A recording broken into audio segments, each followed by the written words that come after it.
ہماری زبان میں مذکر مؤنث کا معاملہ ایسا ڈھب ہے کہ اس کا منطقی جواب نہیں دیا جا سکتا. میں کھانے پینے کی چیزوں کی بات نہیں کر رہا ہوں کہ دہی ایک علاقے میں کھایا جاتا ہے اور دوسرے میں کھائی جاتی ہے. عام لفظوں کی بات کرتا ہوں. اسی چیز کو حقی صاحب نے ایک انتہائی لطیف طریقے سے ایک مضمون میں بیان کیا ہے. ایک لفظ درد اس مضمون کا عنوان ہے. میری چھوٹی سی بھتیجا تیمینہ نے ایک دن سوال کیا، چچا جان درد لڑکی ہوتی ہے یا لڑکا؟ میں نے کہا لڑکا. وہ بولی کیوں؟ میں نے کہا درد اٹھتی نہیں اٹھتا ہے اور اچھی ہوتی نہیں اچھا ہوتا ہے. اس نے حجت کی کہ درد کو لڑکا کیوں کہتے ہیں؟ وہ شاید کہیں درد کو مؤنث بولتے سنائی تھی.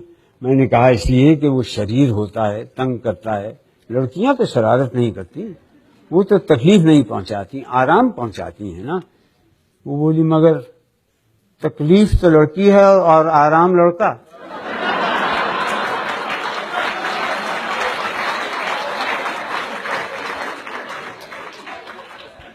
اس پر میں ذرا چکرایا، بات بنانے کو کہا بھائی بعض لڑکیاں بھی تو شریر ہوتی ہیں، آخر تو بس تکلیف ایک ایسی شریر لڑکی ہے. مگر دیکھو خوشی لڑکی ہے اور رنج لڑکا.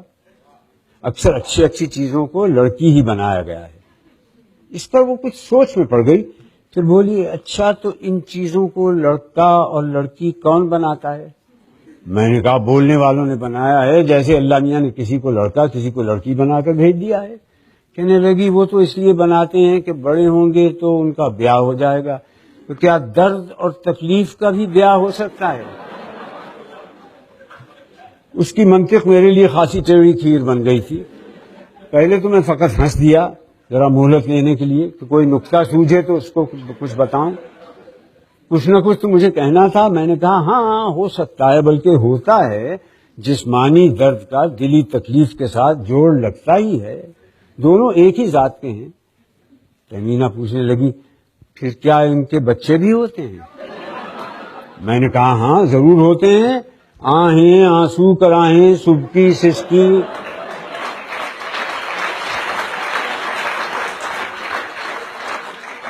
انہی کے بچے تو ہیں.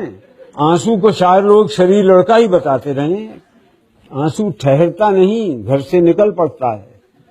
وہ بولی ٹھہریے ٹھہریے، ایک آنسو کو چھوڑ کر یہ تو سب لڑکیاں ہی لڑکیاں ہیں. آہیں کرائیں توبہ اوف سسکی. میں نے کہا کیا مذائقہ ہے، ان کے لیے کوئی جہیز وغیرہ کا انتظام تو کرنا نہیں پڑتا. اب اس نے پوچھا کہ انہیں پہچانتے کیسے ہیں کہ کون لڑکی ہے اور کون لڑکا؟ میں نے کہا ایسے ہی جیسے آدمیوں کو، یعنی نام سے. اب کسی کا نام شاہدہ ہے تو وہ لڑکی ہے اور شاہد ہے تو وہ لڑکا. شاہد کی طرح زاہد، قاصد، والد، مرشد، قائد سب لڑکے شمار ہوں گے. یہاں میں نے خود ہی اپنے آپ کو پھندے میں پھنسا لیا. وہ جھٹ بولی مگر قاعدہ تو لڑکا ہے. جب شاہدہ لڑکی ہے تو قاعدہ اور فائدہ لڑکے کیسے ہو سکتے ہیں؟ شاہدہ تو آتی ہے اور قاعدہ پڑھایا جاتا ہے، اور فائدہ بھی ہوتی نہیں ہوتا ہے. میں پھر کھسیانی ہنسی ہنسا. بولا دیکھو یہ ذرا زیادتی ہو گئی، مگر سنو قاعدہ کی جمع قواعد کو مؤنث بنا دیا ہے.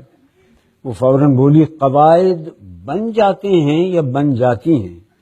ابھی تو آپ نے کہا کہ قواعد کو قاعدہ کے بدلے میں لڑکی بنایا گیا ہے. میں نے سنجیدگی قائم رکھنے کے لیے کہا مطلب یہ ہے کہ سن کر یا پڑھ کر اس کی آواز سے محسوس ہو جاتا ہے کہ لفظ مذکر ہے یا مؤنث. اس نے اپنی چلائی، کہنے لگی مجھے تو درد لڑکی لگتی ہے. میں نے پیچھے چھوڑانے کو کہا ہاں چلو تم یوں ہی بولا کرو، اور لوگ بھی بولتے ہیں تم اکیلی نہیں ہو. مگر یاد رکھو کہ مذکر مؤنث کی کچھ واضح علامتیں بھی ہیں. مثلا یہ پر ختم ہونے والے لفظ ہیں تم دیکھو گی مؤنث ہوں گے، اور الف پر ختم ہونے والے لفظ مذکر، جیسے امی ابا، نانا نانی، مرغی مرغا، کنگھی کنگھا، بکرا بکری، تمہاری چچی میں تمہارا چچا. تیمینہ پھر سوچ میں پڑ گئی. بے حد حجتی واقع ہوئی. بولی تو بھائی کو بھائی کہنا تو غلط ہوگا، بھا کہا کروں اور آپا کو آپی؟ مگر یہ تو بڑی گڑبڑ کی بات ہے، کیا دھوبن کو دھوبی کہوں اور دھوبی کو دھوبا؟ میں نے بات کا رخ بدلنے کے لیے کہا دیکھو بعض لفظوں میں جو آخر میں یہ آتی ہے یہ ان کے پیشے کو ظاہر کرتی ہے، جیسے دھوبی، درزی، نائی، قصائی، بساتی، کبابی۔